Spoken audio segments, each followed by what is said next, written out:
From the Independent, Scottish Independents, accusations of intimidation and violence fly in from supporters of both sides. I haven't made this up, have I? Yes, but that is not. Sorry, if I can just point out, that is not the type of thing. Just and I never said it was. Look, it's nothing like this referendum we've just experienced in terms of response to it. It just don't isn't. forget, you can watch us at lbc.co.uk or on our Facebook page. As you can see, one of the wonderful things about this phone-in is Ian and I non-violently disagree. Our next caller is Cash in Hackney. Hi, Alex. How you doing, Cash? Not bad. The question I had, Alex, is as a Corbyn supporter, I believe he should stay in. But what's your opinion? Do you think he should step down or go with the mandate he's been given by the people? I agree with you. I think he should stay on. Why on earth? I mean, look, Ian will disagree with this as well because he's certainly not a Corbynite, that's for sure. The way I look at it is this. He was elected with a mandate. None of these people who are undermining him at the present moment liked him in the slightest, but despite that, he gave many of them some of the top jobs in his shadow administration. And all of these people, most of the country have never heard of. I mean, with the exception of Hilary Benn and one or two others, they're total non-entities, resigning on the hour like clockwork to do their best to stab their leader in the back. We have an expression in Scotland, Cash, it's hell mend 'em. Yeah. And if I was Jeremy Corbyn, I would hell mend them, I would stick in, and I would go to the people and see if I can get a new mandate. What about this idea that the SNP should form the official opposition in the House of Commons because Labour aren't capable of doing it at the moment? Isn't that undermining Jeremy Corbyn?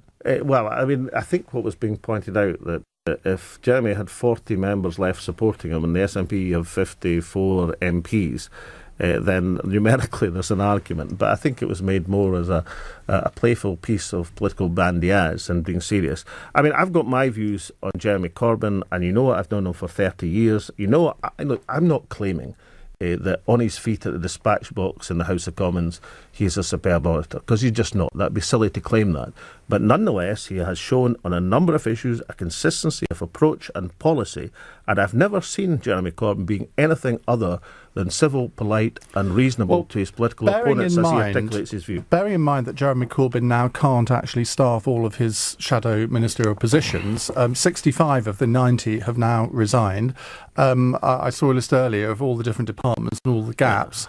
How about you joining forces with Jeremy Corbyn and filling some of these opposition I don't think I've got positions? I don't think I've got a mandate to do that. But listen, that was far too many positions anyway. It should slim down his opposition. And Cameron, well, he can't do it now, but next his successor should slim down the government. Far, far too many posts. 65 posts. On the contrary, you should have a relatively small shadow cabinet and a limited number of other ministries. They do, all leaderships do that. He can't fill the post of Shadow Secretary of State for Scotland because the one Labour MP there who held the post, he's resigned. How about if he offered it to you? Well, in all due modesty, I've been First Minister of Scotland. I don't think being Shadow Secretary of State offers any allures or attractions. If he offered it to you, though, is it something that would even cross your mind to think about? It wouldn't cross my mind. I had a whole host of newspapers chasing that story on Monday night, and I just commented them all because I thought it was so daft. Well, that's fine. What about, could you imagine the 56 SMPs sitting behind Jeremy Corbyn and actually supporting him alongside his 39 supporters? Look, I'll tell you what, I think we'll stay exactly where we are because it's a good position to be in, and we're quite happy with the leadership of Angus Robertson and the contribution that SNP MPs are making. However, to take a serious point, I think there must be some possibility, perhaps even a probability of some sort of parliamentary fracturing.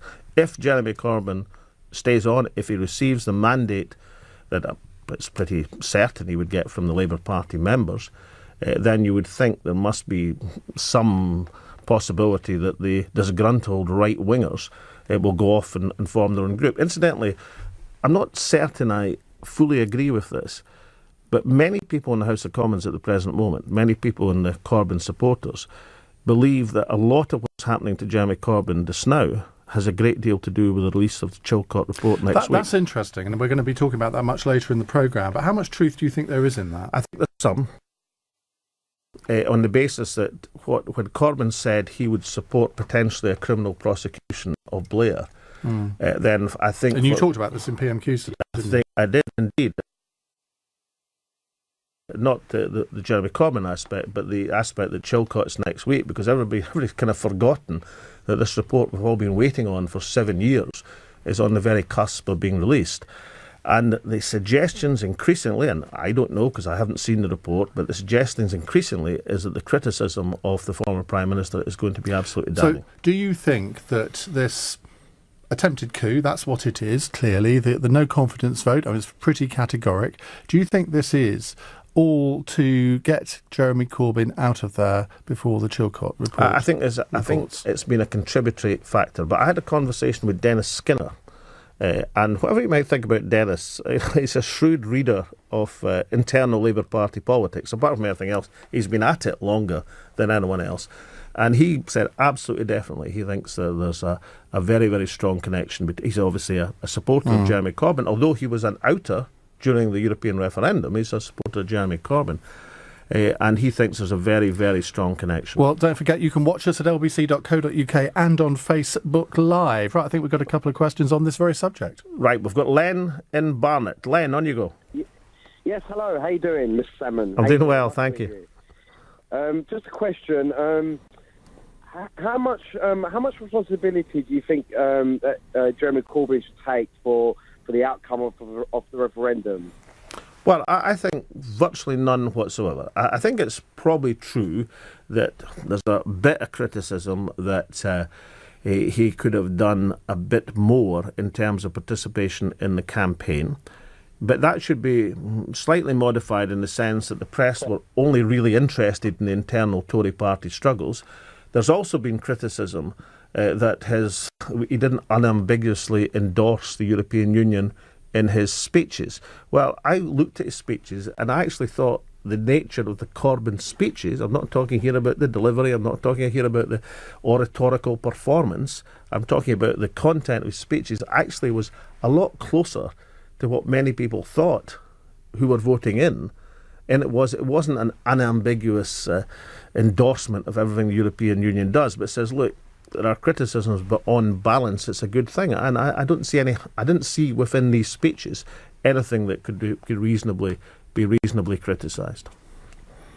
Len? Hello. I mean, after the referendum, I felt so upset, of the outcome, and I felt a little bit let down by Jeremy Corbyn because I felt a lot of the key areas that are Labour, if he did voice out, I think it would have made a much bigger difference in the outcome. Yeah, and yet, Len, if you looked at, and I know this was an Ashcroft poll, and it's a poll, so it has to have a big health warning, but if you look at the breakdown of the big Ashcroft poll, I think I'm right in saying 63% of Labour supporters supported Remain. And the figure for Tories, I think, Ian may be able to help me here, I think it was about 39%. So, Corbyn carried a lot more of his support than Cameron carried of Conservative support, according to that breakdown in the Ashcroft poll. Now, it is true, of course, that one of the features of last Thursday night, it was in key working class areas, particularly in the northeast of England, it's quite clear that the Labour Party have lost touch with their electoral base. But whether you can put that down to the last year of Jeremy Corbyn, or whether you can put it down to the last 30 years of new Labour at national level and the complacency of decrepit Labour Party machines at local level, well, it's a reasonable judgment. A couple of little snippets on Jeremy Corbyn. Chris Shipp from ITV News is reporting, he says, I've just been told Jeremy Corbyn has said in the last day he wants out, he's had enough, but his Director of Communications, Seamus Milne, told him he should stay. I've also just had a text from a source very close to Jeremy Corbyn who says he won't be resigning at any point. So there. He doesn't say the so there, but that's... Well, obviously, the Seamus and my encouragement in LBC are persuading Jeremy to continue. Our next caller is Dawn in Shepherd's Bush. Oh, hello. I was wanting to ask about, basically question whether you think that SNP would consider working as allies with Labour, particularly if there is a split in the Labour Party. Would you consider working as allies with Labour as opposed to opposing Labour? Well, I think there is something there, Don. If you think back to the last election, Nicola Sturgeon proposed what she called a progressive alliance, and saying, look, if we can get to a stage where the majority is held by Labour, the SNP, the Green Party in England, Plaid Cymru in Wales, then you could have a progressive alliance which saw the back of the Tories. There's been some indication of that. Because why that was not a runner was for two reasons. One was Ed Miliband's particularly weak leadership when he ran away from the Tory campaign, another Tory fear campaign about Scottish influence. But secondly, of course, there was that lumpen group of Scottish Labour MPs who wouldn't have cooperation with the SNP at any cost. So I think, I'm not sure. I think the field is more open for that, depending what the resolution of the fallout within the Labour Party is. There might be a progressive alliance, might have its day yet, Dawn. Who knows? Dawn, do you think there should be some sort of alliance? I think they should. They should. Because essentially, had that been agreed the last time, we wouldn't currently have a Tory government, and we wouldn't have the chaos that people are currently struggling to live through. Well, of course, you're quite right. I mean, the fact that David Cameron got an overall majority led to a sequence of events with the European referendum, with the economic difficulties we're now in, with the Brexiteers coming in, presumably, without any manifesto or knowledge or detailed understanding of what they have to do. And that political vacuum is undoubtedly having economic consequences, despite Ian's great confidence in the pound sterling at the present moment. Our next caller is Sam from Twickenham. Okay. Hello there, Mr. Salmond. On you go, Sam. Hi. Well, I was wondering if Boris Johnson is a shoo-in as next PM, as a lot of people seem to think. And also, if he does come in, do you think he'll damage the party in the long term? I don't think he's a shoo-in. Now, Ian has more knowledge of these matters than I do. And will be displaying it after 5 o'clock. And the internal workings of the Conservative Party, Ian yields to no one. But I did a column for a newspaper at the start of the year, but you're meant to make forecasts of the year. And I said this might be the year you end up with 3 women leaders, re-elected or elected. Nicola Sturgeon in Scotland, who was odds on, so that wasn't a great forecast. Theresa May at Westminster, and at that stage she was well long odds against, and Hillary Clinton in America. It was one of these New Year columns, you just do a bit of projection, but nonetheless I'm not at all, I'm pretty certain that obviously Nicola Sturgeon is one bet's already up, but Theresa May and Hillary Clinton are both strong favourites now. Do you regard Boris Johnson as a dangerous politician? I think he's a politician who would tend to offer an even bumpier ride as Prime Minister. I think dangerous is fair, but I don't think... I mean, the trouble with Boris, I'm not quite certain he's done his homework. I'm sure he went through Eton refusing to do his homework and turning himself up and winging his way through it. Now, it's interesting, he's actually got more declared supporters who are old Etonians than women at the moment. Well, that's another... Well, maybe it's not a drawback in the Parliamentary Conservative Party, but it would be a drawback for normal human beings.